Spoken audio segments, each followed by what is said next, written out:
Hello, everyone, and welcome back to Cinema Savvy with another review from the London Film Festival, the last review from the London Film Festival. We have finished the festival. We are done. This is the last film we're going to be talking about on this topic of films from the London Film Festival. It has gone by in a flash. It really has. I can't count how many films I've seen within this time, but it's always fun to go and see films before they come out. And the closing film of the festival this year was Ammonite, which we had quite a lot of hype going into it. We didn't really know much about it. We knew it was about someone who picks up shells and ammonites and fossils on the sea coast, and possibly a relationship in the film, but we didn't really know much going into it. So we're going to discuss the film itself in a bit. But first, we are going to go with the socials. Yes, absolutely. So, we've literally fresh off the last review we did, doing it again. This is the closing film, as you mentioned. So, but we want to hear from you. Comment, like, share, subscribe. Let us know what you thought of this film if you've seen it. I know that I personally didn't see this on the streaming link that we had from London Film Festival. I actually went to the cinema to see this. I think they did do sort of like a little screening on the same day that this was being screened. That's where I checked it out. So maybe more people have seen this one. Let us know what you thought of this film. Any other films at the festival that you managed to see? Maybe some that we didn't cover, because there were a lot of films that were released. There was a lot that we didn't get to see. Yeah. Do let us know. And for any future videos and to keep updated with all of our stuff and what we've got planned and coming out, best way to follow us is on our socials. You can go to Facebook and find us at Cinema Savvy. Twitter is at cinema_savvy. And if you'd like to pick up any t-shirts that we do have, go to the TeePublic link in the description down below. And I think we have 3 designs on there at the moment. Please do feel free to pick up one of those. There is one other big film at the festival that sadly we didn't get to see and we didn't get access to, which was Nomadland, which I know all of us were really looking forward to. It was done on a... what's the word I'm looking for? It was a ballot, but it was a ballot. Weird. There we go. So it was the people from the press industry. Even though I don't think there was a ridiculous amount this year of people who applied for press, because they were still advertising for people to come in. They usually try and get a certain number of people in, but it was a ballot from the people in the press, and sadly, none of us managed to win a ticket off the ballot, which I found was quite interesting because I thought that they would want. Because we all put ourselves down as Cinema Savvy, we thought that maybe at least one of us would get in, but it wasn't a selection process, it was a ballot. So sadly we didn't get to that. And there was also another film from the festival, another 2 films, one which was Lovers Rock, which was the second film from the Small Axe series, which sadly none of us were able to get to, and Supernova as well, which no one was able to see. There was issues with the stream, they cancelled the stream, and then they immediately, the next day they said, oh, actually, we're going to do the stream at the exact same time. And none of us were able to basically adjust our schedules to meet their changes, which is a little bit disappointing because I was really looking forward to that film, because it would be a very good film to compare to right now, being a kind of gay relationship story put out onto the screen. So, Ammonite. Do you want me to explain what the plot of the film is? Or go ahead. Yep. So in 1840s England, in Dorset to be precise, acclaimed but overlooked fossil hunter Mary Anning and a young woman are sent to basically go and collect shells by the sea and develop an intense relationship, altering both of their lives forever. To put it into simple words, it's a married woman and a woman who's very disinterested and just wants to get into her work with fossils. She is basically left abandoned with the person after a miscarriage and not being able to give birth to a child. She goes into depression, and this is kind of her therapy process, but it ends up being a very intense gay relationship between the 2 of them. It's an interesting film to close the festival. It's a very inclusive film to close the festival, but I think we need to address something before we properly go into this film. Which we did a little bit of research just before we went live for this review. And the director of this film, I just need to pull up his name, Francis Lee. He's done God's Own Country, which was a film about 2 people up in Yorkshire having a relationship on a farm in that same sense. He is a gay director. He likes working with these kind of projects, bringing forth kind of the LGBTQ plus films into kind of mainstream media and everything like that. And I completely agree that they should be seen, they should be watched. And I think that this film as well is a film that, for the purposes of what you actually see on the screen, it's a fantastic film for that element alone. But And this is a problem which you get when you look into kind of historical accuracy with films, and when you look into the people who are being represented within the film. The actual person, Mary Anning, was never confirmed, nor, I guess, denied to being heterosexual or gay. There was no evidence to prove either way in which case. And this film has gone to assume that she is in that kind of relationship. Now, there isn't really a problem with that. The problem is the director has been extremely unapologetic about it, and has drawn a lot of criticism for it, and has been, I mean, incredibly unapologetic. I'm not going to pull up the quotes here on this video, but it's very difficult when you're playing with a person who may have not wanted to be in relationships, may have been, I mean, asexual, could be anywhere on the sexuality spectrum. And for this film, a film which is going to tell the legacy of this character, because I believe it's already stated, an overlooked figure in society, a person who did so much for science and so much for kind of looking at fossils and ammonites and everything like that, I feel is going to be labeled as that. And as a person who was persecuted quite heavily in her time, I mean, people talked about her being poor, people talked about her general situation of being a woman in that society within science.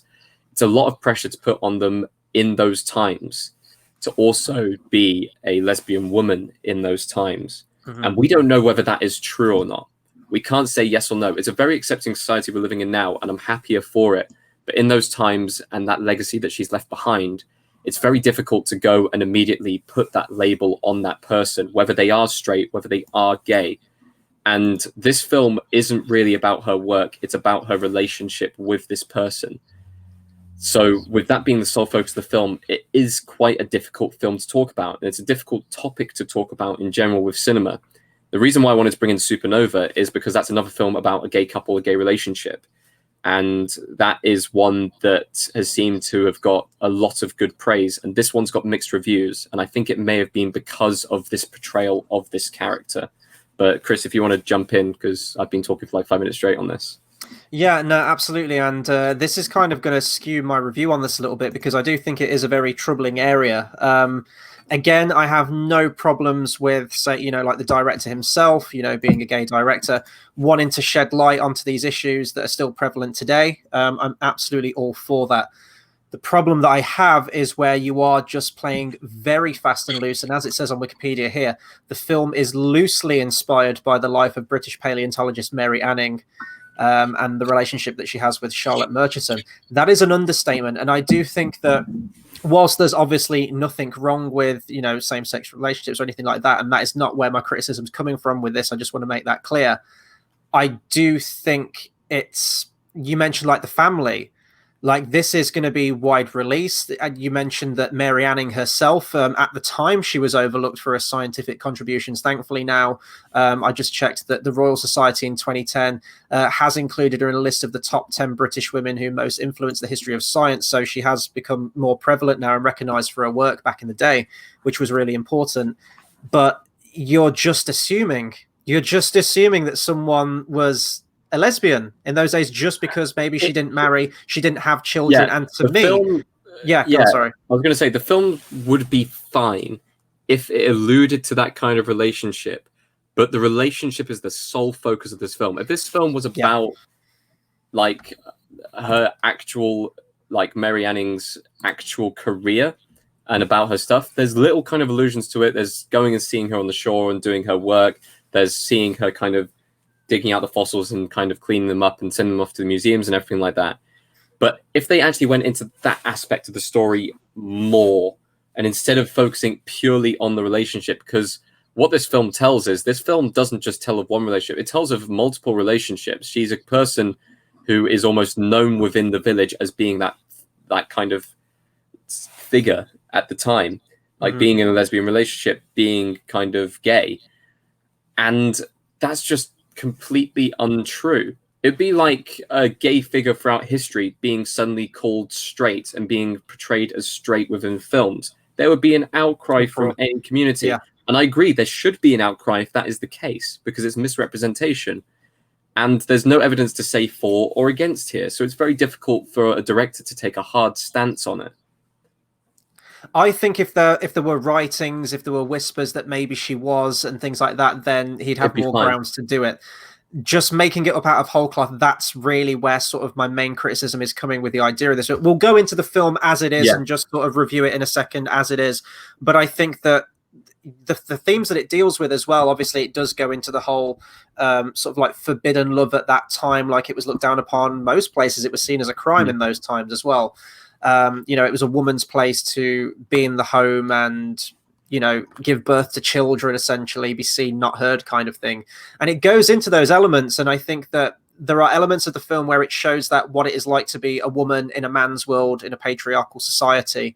And it does that very effectively. The opening shot of the film is sort of like a chambermaid just sort of scrubbing the floors. And then these upper class gentlemen walk in and just say, like, get out of the way. And they're really dismissive of her as they bundle in and put a fossil down. There's also the moments in the film where fossils that were unearthed by Mary herself have been fronted as one that was discovered by a man and named by a man and everything like this. So she's not getting the credit for her work. And I think those elements are fine. But when you just sort of, it's not even going, I'm trying to word what I'm trying to say here. Yeah. I think the fact that you're saying just because Mary in real life maybe didn't have relationships, she could have been a very career focused woman. She could have been a woman wrapped into her work. As you said, it could be many other elements at play. She could be asexual. She could just be not interested in all of that stuff. But to say that you can't have a woman like that, you can't have a strong woman who's career focused and has no need for relationships, which may have been the case. She has to have a relationship to feel justified. She can't just be an independent woman. She has to have that relationship element coming into it in some way, shape, and form. I actually think that harms the actual themes of the story and the sentiment. When you look at it from that way, it does actually harm the themes of the story, because the relationship that's shown on screen is brilliantly played out. It's a slow burn relationship. It's not done through a lot of dialogue. It's done through kind of looks and glances, which I really like from films. I know that you didn't like the film yourself, but Manchester by the Sea does that perfectly with those kind of looks and glances, that very kind of subtle form of acting. And I think these two acting performances, I think they're probably going to get nominated because they are brilliant. They are absolutely brilliant. They're top class performances. But the entire theme and the entire kind of dynamic of the relationship is completely ruined through that knowledge that it's completely unfounded. And it kind of ruins, it doesn't ruin the characters, it taints them. It kind of takes an edge off them. And for such defined characters in the film, for such strong characters to come forward in the film, to have that taken away from them, I think is a little bit disappointing. Yeah, no, absolutely. And I was just looking more into it. There's other characters in the film as well. You've got the real life character of Elizabeth Philpott, and it says here that she befriended Mary Anning when Anning was still a child, despite the almost 20-year age gap difference. And again, they extrapolate there was a past relationship between those two as well. Fiona Shaw, who plays the character of Elizabeth, played most famously, what's the Dursley's wife? What's she called in Harry Potter? Oh, I can't. Oh my God! Uncle Vernon and Aunt Petunia. She played Aunt Petunia, who is herself a gay woman. So it's bringing that into it, but it's extrapolating all these things, which I actually didn't know until we just hit record. But now I have that knowledge. Let's get into the film as it is now. So in terms of performances, I always love seeing Kate Winslet in anything. I think she's an absolutely tremendous actress, and she really sinks her teeth into anything that she gets a role. Very versatile actress as well. She had the Dorset accent down in this, and I thought she played it beautifully. As you mentioned, it's mostly done in looks and glances, and I think that was definitely very effective throughout the movie. And I liked the sort of the disconnected feel that the movie has, and I think that plays a lot into the character that this film's portraying of Mary. The location, the sort of sense of isolation, the small quaint town, you could almost feel the environment, the sort of like chill of the sea, and I don't know, it's a very sensory experience with the way that the location was filmed, the Dorset cliffside and everything in was it Lyme Regis, I think it was filmed in. It was actually shot on location there too. It's a lot of sights and sounds without much dialogue, and it allows you to take in every scene, every shot. And I mean, I love films with heavy amounts of dialogue. I love films with sharp, like script. Like Aaron Sorkin, I mean, we'll talk about Trial of Chicago 7 later on in the week, but that film and the sharpness of the dialogue, sharpness of strict, I like that kind of rhythm that comes with the film. This film feels peaceful. It feels almost melancholic. It's like it feels so calming to kind of see like the sea kind of coming in and the waves going out, and to see kind of the rocks on the shore, and to hear the wind. And sometimes you can't hear their dialogue because the wind and the sea is too loud. All of these elements, it really does put you there on the beach. And I like that area. I like that element of cinema. Every time that she's digging something out of the mud, you feel every single dig. You feel like it's the effort, it's the work that's going into it. And not many films are able to pull that off in the same way. A lot of films will just cut to them having it dug out, or they will not really show the effort of it. But the camera work that goes with it, the sounds, the sights, everything, the acting, all comes together. I do think Kate Winslet has a stronger performance here than Saoirse Ronan. I agree. Yeah. I love Saoirse Ronan in every role that she's done, and I think her performance here is very good. But I think it's very clear that there is a better performance from Kate Winslet in the film, and whether that's because Kate Winslet is the main character and Saoirse Ronan's kind of the not the side character, but like the supporting actress in this role, it's a clear definition. There's a lot more that I've seen Saoirse Ronan have better roles than this. Even a film that I wasn't too keen on, Little Women, which I think came out last year, didn't it?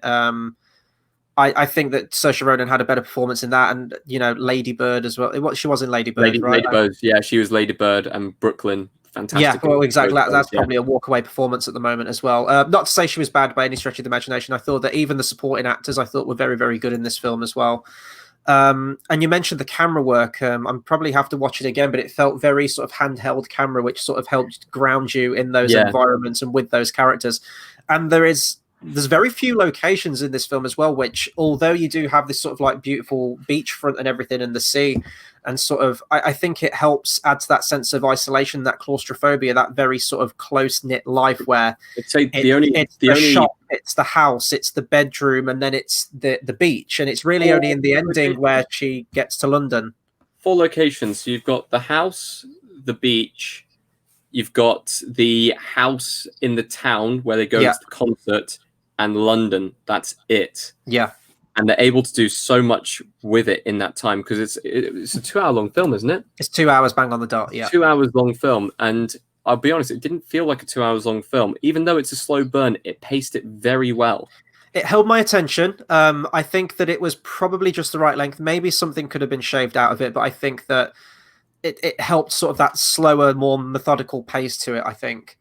There's quite a nice... I love the final shot of this film. I do think that the ending itself is very good. It paints Mary Anning as, I've got to say this now, in context of this story that's being told. This very disconnected woman who's sort of, she can never open up to relationships. She always breaks herself off for whatever reason, completely disconnects. And we see that through her friendship and her past relationship with Elizabeth Philpott in the film. And then we also see it happening again with the relationship that she has with Saoirse Ronan's character, and that sort of comes into it more towards the end, where whether it was just like a fleeting whirlwind romance that happened over the course of a month or so, Saoirse Ronan's character clearly wants it to be more and wants it to work. She's very naive in that respect. She has this whole, I guess this is sort of spoiling the film now, but she has this whole idyllic life planned out for them, this whole sort of like fairy tale romance which where they she's can hide away and they can kind of live in their relationship. And Kate Winslet's character, she's not used to that. She is so used to that home life, to her work, and she has become very comfortable. And I don't want to say complacent in that lifestyle, but if you've dedicated to her work, it's like Old Man Brooks, right, from Shawshank Redemption. You become institutionalized, and I feel like that's what Mary Anning's character has. So it'd be a big shift for her, and it leaves it on this very ambiguous note at the end. Which I'd be interested to hear your takeaway, actually, within the context of the story, how you think that would continue on. Well, the final shot for people, this isn't spoiler territory, I guess, but the final shot of the film is basically the 2 characters staring at each other, and in between them is the most famous fossil that she's found. I can't actually remember the name of it, which it's is really a Nyctheosaurus. And they're both staring at each other through the glass. And the way I see it, is that is not only a physical barrier between them right now, but the physical barrier that will continue to be between them, and they will continue to stare each other through the glass, and that is as far as they will go. I think that the characters that we've been shown so far, we haven't shown or seen anything to say that Kate Winslet's character would take that life in London. We haven't seen a single thing to say it. Anything to do with high society, she's immediately kind of snubbed at and gone away from. So she is there for her work and her work alone. And she even says when she goes to London, I'm here to see my work, and then I'm going back. And I think that is the key difference there. And maybe that is down to the naivety of Saoirse Ronan's character, kind of wishing for something more. But in the end, there's going to be a glass box between them, and it's the work that is going to keep them apart.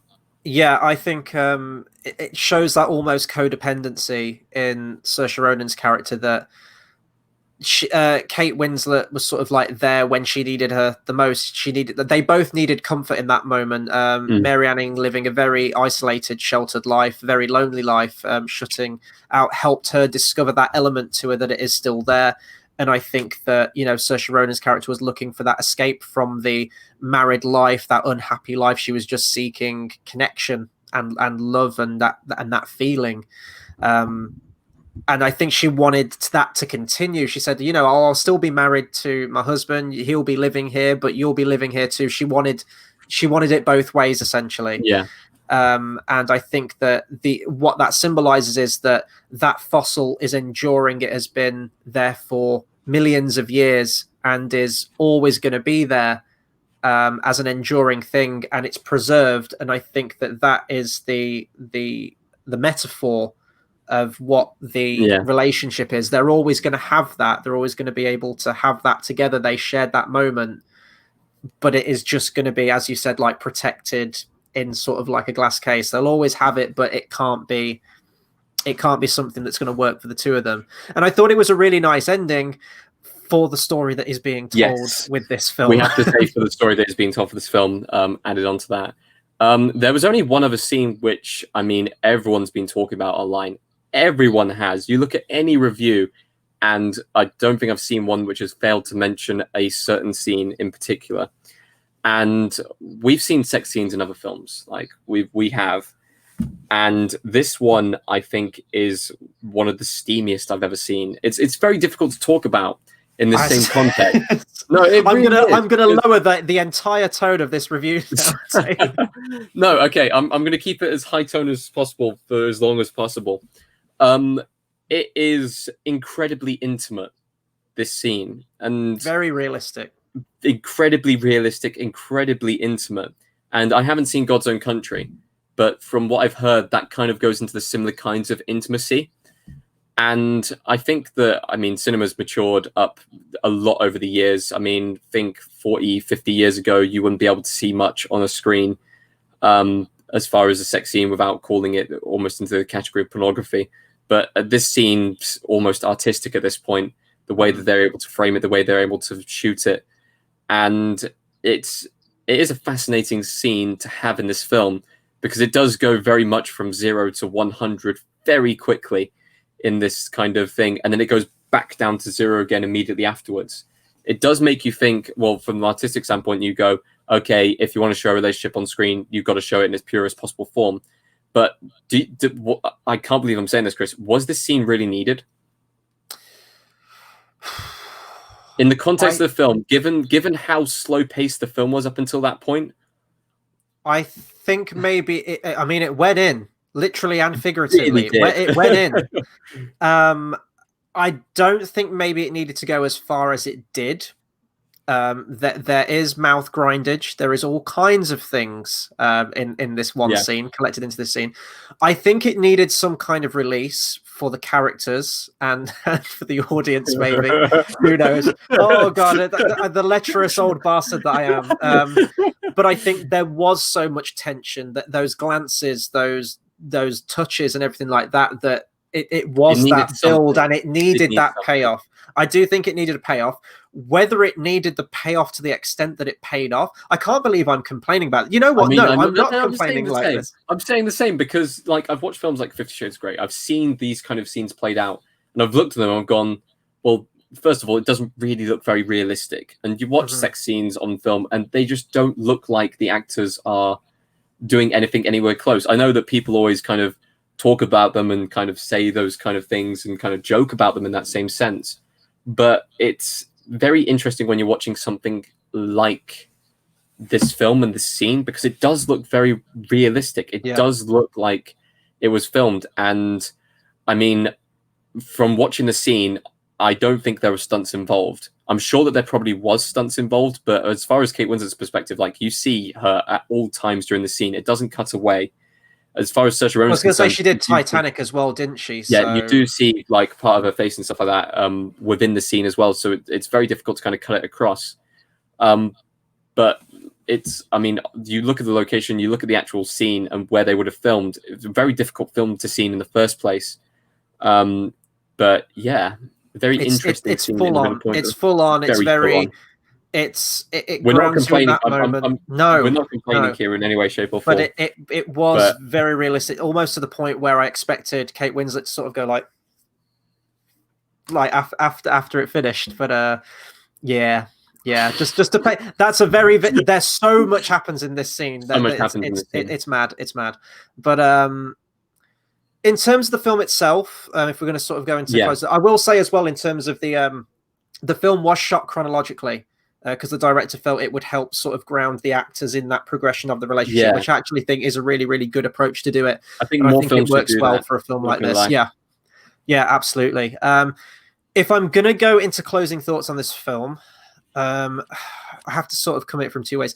It's almost like Disney's Pocahontas, you know, if you go for historical accuracy, oh boy, that is the film is beautiful. The film is stunning. The film doesn't really stand for anything in that same sense. Exactly. So with this one, I'm sort of approaching it from two ways. As a film itself, I think it's fine. I don't think it's anything outstanding. As a closing film for London Film Festival, it's fine. We are going to be seeing this film crop up next year. Whether it's going to go for Best Picture, I don't know. But you're definitely going to be seeing this in the performance categories without a shadow of a doubt. Even here's the thing, though. Even after the criticisms, I still think it will be nominated. I still think it will go up and everything like that. And I think there are some like it's very political, isn't it? The Oscars every single time, whether it's justified or not. As a depiction of the real life Mary Anning, I think it's a complete disservice to her to just jump to that conclusion and to make a film like this.